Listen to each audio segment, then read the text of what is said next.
Jumpa lagi dengan saya, Dr. Mades. Pada kali ini kita akan coba membahas tentang apa peranan vitamin D bagi perkembangan bayi, kehamilan, dan fertilitas.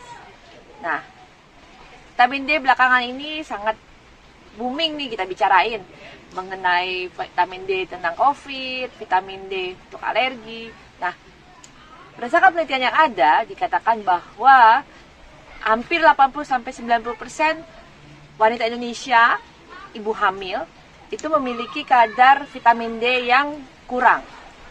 Kita katakan kurang atau defisien kalau kadarnya di bawah 20. Kalau dia kadarnya di bawah 50, itu kita katakan sebagai insufficient atau tidak cukup. Kalau lebih dari 50, itu sudah cukup atau bilang sufficient. Nah, seberapa penting sih vitamin D untuk kesehatan reproduksi? Bisa kita lihat bahwa pada angka keguguran berulang, pada wanita-wanita yang memiliki kadar vitamin D-nya yang rendah, itu memiliki 3 kali resiko untuk terjadinya keguguran. Pada wanita-wanita yang memiliki kadar vitamin D yang rendah, juga memiliki faktor risiko terjadinya masalah-masalah pada saat kehamilan. Mulai dari keguguran tadi sudah saya ceritakan, preterm birth atau lahir sebelum waktunya, preeklamsia maupun kencing manis dalam kehamilan.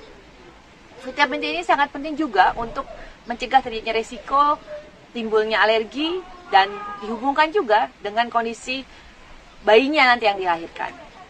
Vitamin D ini sangat penting untuk sistem imun, untuk pembentukan tulang. Kalau selama ini kita tahunya vitamin D penting untuk tulang, tapi ternyata fungsinya banyak juga. Tidak hanya cukup dengan itu saja, tapi juga dengan imunologi, untuk alergi, untuk tulang, untuk kesehatan pembuluh darah, dan banyak lagi yang sedang dicoba diteliti lebih lanjut saat ini.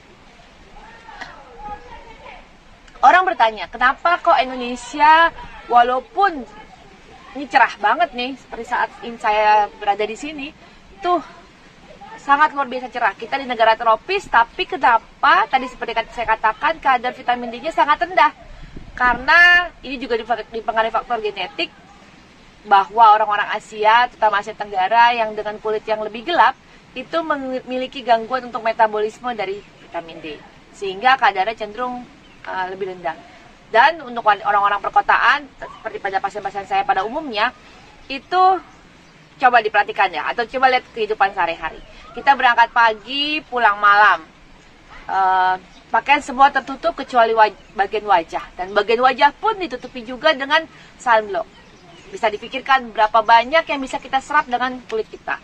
Ditambah lagi kalau dietnya, ini juga bisa diperoleh dengan diet, itu kurang.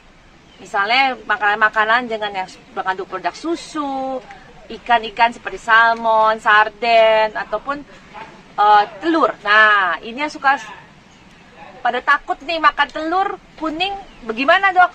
Aman nggak? Aman bu, 2-3 butir sehari. Saya menganjurkan pasien-pasien saya, baik yang promil maupun yang hamil, untuk mengkonsumsi telur secara teratur. Karena telur itu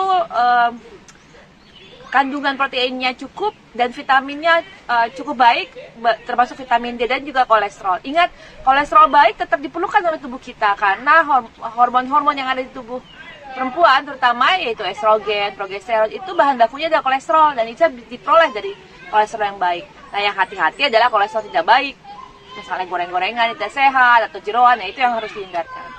Jadi telur sebagai asupan vitamin D itu sangat penting juga, bisa diperoleh dari sana. Dan vitamin D juga penting sekali kita peroleh dari sumber matahari dan sumber makanan. Dan sekarang sudah banyak sediaan yang bisa dicari di drugstore, toko obat, ataupun kita beli di apotik, vitamin D kapsul yang kadarnya 400, 1000, 2000 maupun 5000. Bagaimana tahunya ya? Tadi dengan pemeriksaan laboratorium bisa kita kerjakan, atau dengan diskusikan dengan dokter bagaimana sebaiknya, karena penting bagi pejuang garis 2. Seberapa penting? Penting untuk mulai dari program hamil pada pejuang garis 2, ibu hamil maupun saat menyusui. Jadi perhatikan kondisi kadar vitamin D Anda.